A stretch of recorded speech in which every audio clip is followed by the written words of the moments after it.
They say Delta Airline is North America's best airline, so today I want to put that claim to a test. Flying from Tokyo Haneda Airport to Detroit, Delta Airline was one of the pioneers to business class seats with enclosed doors, along with Qatar Airways of course. So let's see how revolutionary their seats are, and let's not forget about their food, because I was genuinely impressed by the quality. Yeah, you heard me, I couldn't believe it either. We are also gonna take a tour of the brand new Delta Skyclub that was opened not too long ago. I'll also explain how I redeemed only 60,000 points for this flight. Intrigued yet? Well, lots of good stuff in this video, so let's get going. I arrived at Terminal 3 of Tokyo Haneda Airport where most of the international flights depart, and Delta Airline is also stationed here. Here are some kiosks where you can get your boarding pass. And once we passes the security, turning left and walk towards gate 114, where many other major airline lounges are located, such as Cathay Pacific and Japan Airline. Our brand new Delta Skyclub is located on level 5. The lounge is supposed to be open in 2020, and we all know what happened, and so it got delayed by 2 years, and finally had its grand opening in the summer of 2022. The lounge is more or less a rectangular shape. It is almost 10,000 square feet large and can accommodate over 100 people. The Sky Club has the usual entry policy, namely flying business on Delta or SkyTeam partner airlines, having elite status, or having the Amex Platinum or Delta Reserve card while flying Delta in non-basic fare will get you in. As you can see, the lounge is pretty crowded. I mean, which Sky Club out there are not crowded? Delta decided to open its own lounge here for several reasons. Number 1, Delta has at least 6 daily flights from the US, and even more in peak season. Number 2, there are no SkyTeam lounge in this airport, hence it is simply unfeasible to rely on third-party lounges to house Delta's own passengers, let alone other SkyTeam partners' passengers. By having its own lounge, Delta is able to operate more efficiently. And since most of Delta flights depart in the late afternoon, earlier time slots can be given to partners like Korean Air and China Airline. It's a brilliant move from Delta to say the least.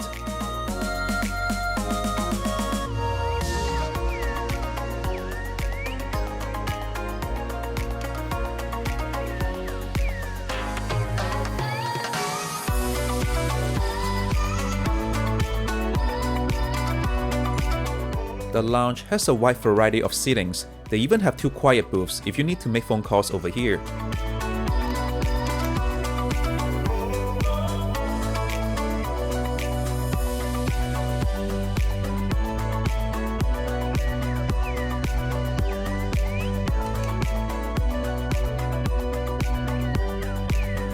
Continue down the hallway, here's the washroom.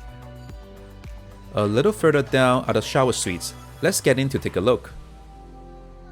I wouldn't say it's all that fancy, in fact a little disappointing given how nice the main lounge looks, but it's pretty well kept. If you're transiting, then this will be useful for you.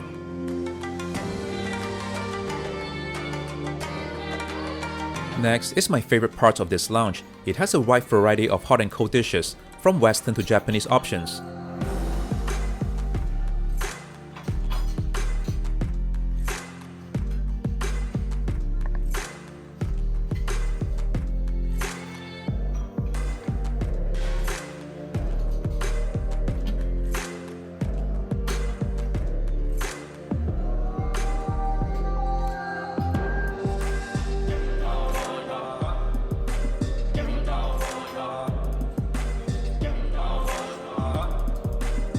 The dessert looks pretty interesting too.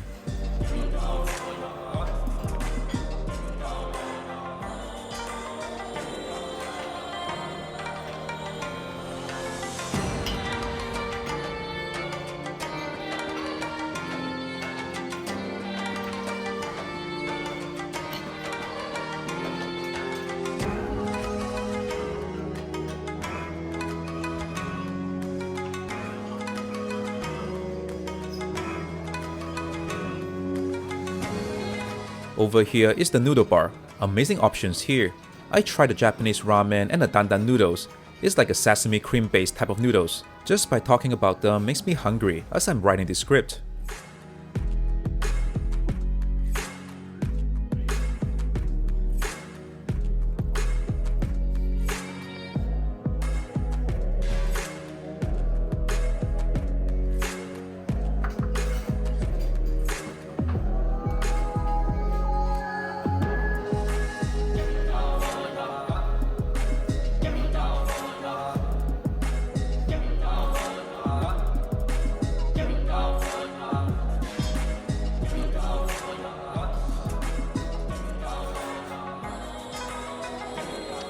And lastly, a bar right by the entrance.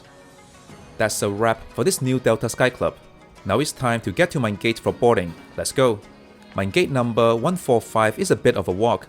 Today's flight DL276 departs at 4:50 p.m. and we'll arrive at Detroit at 2:30 p.m. local time after this 12 hours flight. But here we are. This flight is pretty full. Makes people wonder, why are people flying to Detroit? Since Detroit is one of Delta's hubs, it feeds the northeast region of the United States, especially Delta doesn't fly directly from New York.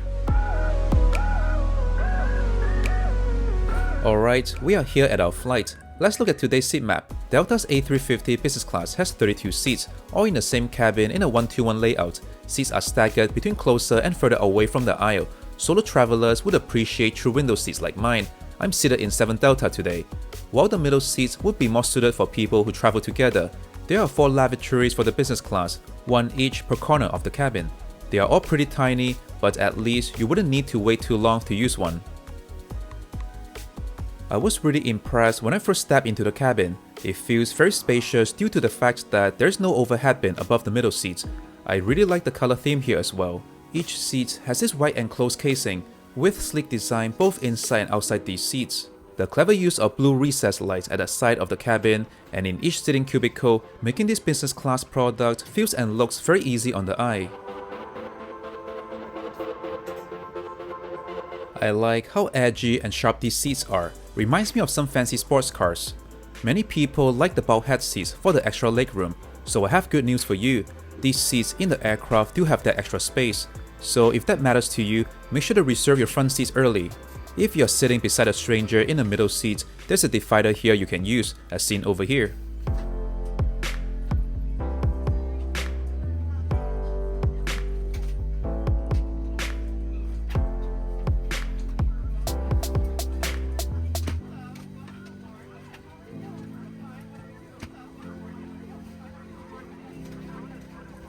Now let's come back to my seat and we'll do a seat tour.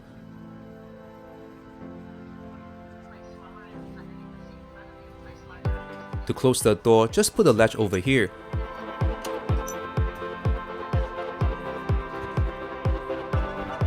While the door doesn't close fully, it's good enough.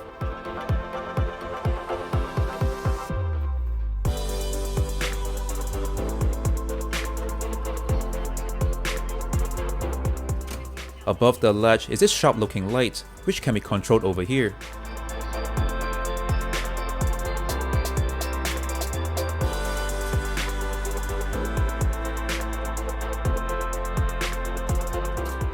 And beside the seat is this storage space, where you'll find a bottle of water, menu, and headphone.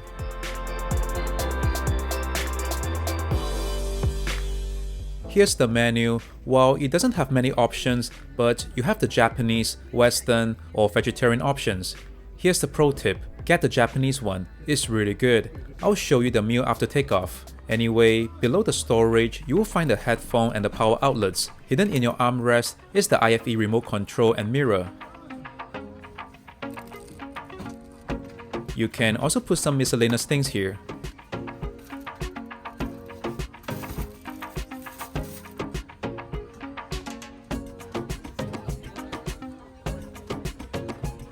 The seat has a very nice stitching pattern with a 3-point seatbelt system.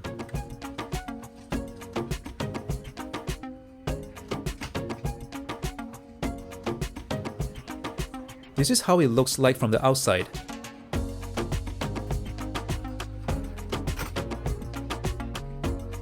Coming back in, beside the screen is this little hook for you to hang your light belonging. While I accidentally touched the screen, might as well check out the entertainment system. They have a huge catalog of titles, mostly Western though, naturally.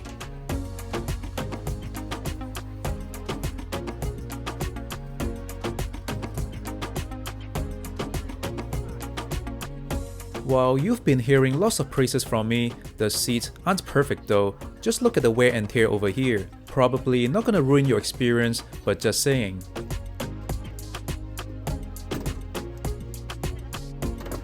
Here is my meal tray, a little small compared to other business class seats in the market nowadays.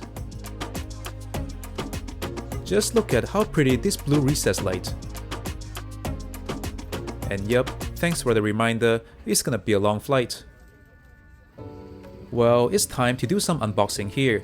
Delta has partnered with Someone Somewhere for the Amenity Kit. It has a very nice design and color to it. Let's see what's in here.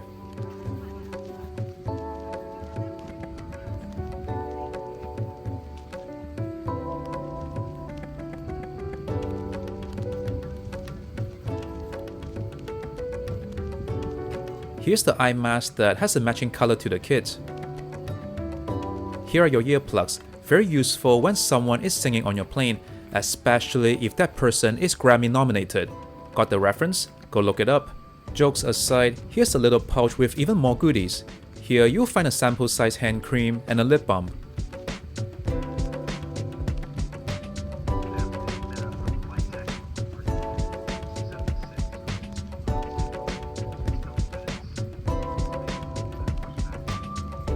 There's also a pen, very useful. Every Amenity kit should have this. And a really premium looking toothbrush that's made of bamboo. Now that's fancy. That's it. Let me put them out nicely for a photo op. Give a thumbs up for this unboxing therapy section. Oh, I almost forgot about these slippers. Pretty cool. Alright, no more time to waste. Let's put all my stuff here and get ready for departure.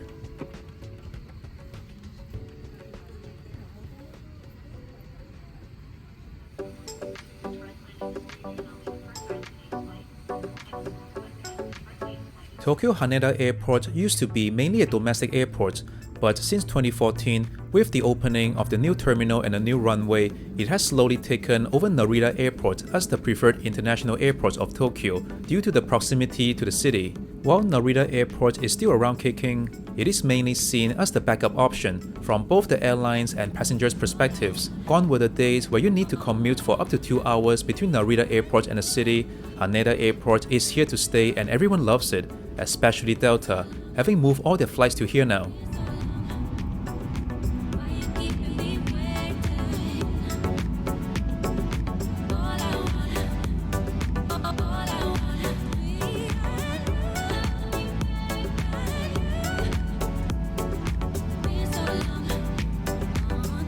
As of late 2023, Delta Airline has over 900 aircraft in service. While numbers do fluctuate, but just to give you an idea how the fleet now looks like, they are one of the very few airlines out there that still consistently utilize previous generations of aircrafts, such as the 767s and even 717s, but their most exciting ones are the Airbus A350s, and interestingly, they don't operate any 777s. Overall, a very diverse fleet, with the narrow bodies such as the 737s and the A320 series forming the bulk of the fleet.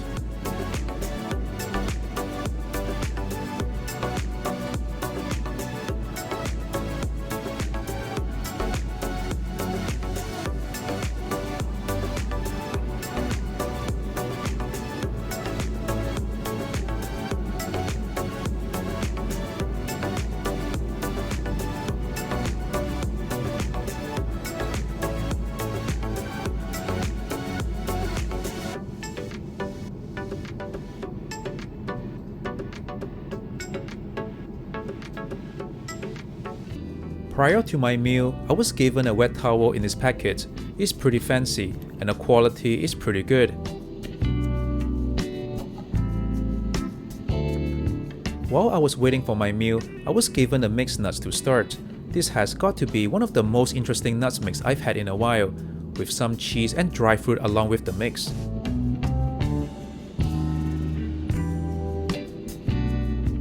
Even the Evian water looks fun.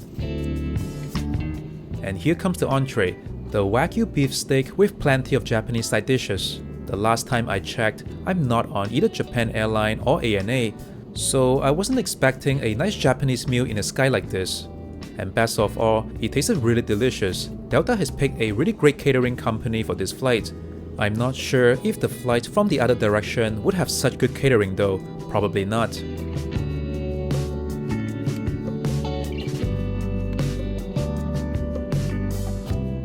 Now let's finish off with desserts, starting with the vanilla sundae. That biscuit in the middle is probably the best biscuit I've ever had, followed by the chocolate opera cake, which tasted divine. Oh man, the whole meal was just freaking good, especially coming from Delta. Who knew?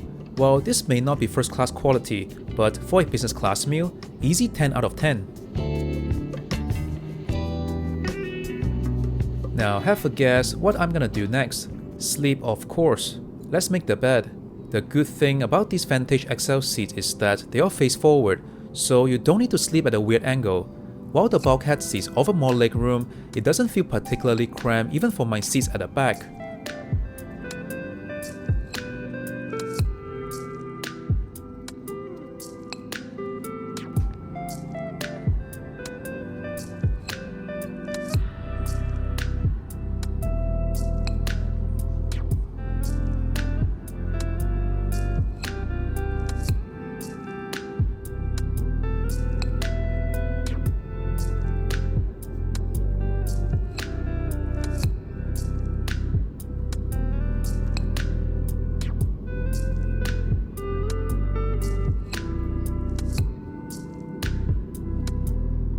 Now, you may feel that the door would give you lots of privacy. Well, it's true, but only to a certain extent. Look, when someone passes by, I could totally make eye contact with that person, but overall, unless that person intentionally looked down, you do get a great sense of privacy like you see here.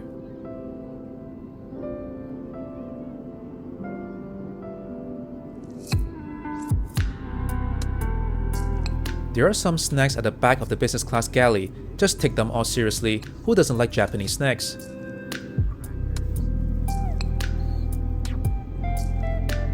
And lastly, before bed, let's take a quick washroom break. Nothing fancy here, typical your run-of-the-mill type of lavatory.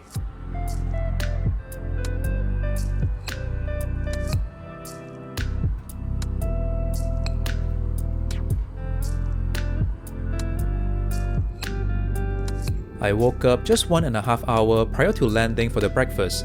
Man, it was yet another great meal. I chose the Japanese ginger chicken rice, accompanied by croissant, rice, fruits, and a cup of milk. They have coffee too if you like. I just preferred to have some calcium when I woke up. I can't resist the urge to play with the latch just one more time. Okay, last one, I promise.